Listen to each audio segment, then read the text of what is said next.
The members of your organization are your collaborators. You will need to have a team subscription or better to unlock the ability to add members to your organization. To add a new member, click the Add Member button. You can add a member with either their account name or their email address.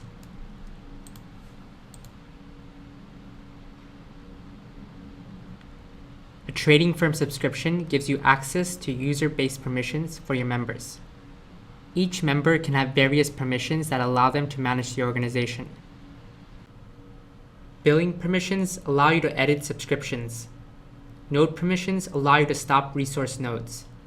Team permissions allow you to add and remove members and also allows you to grant permissions to other users.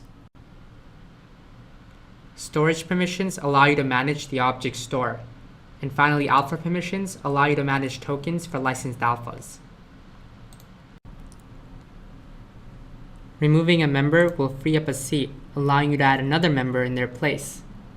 Support seats allow members to submit tickets for support. We can learn more about support seats in the support section.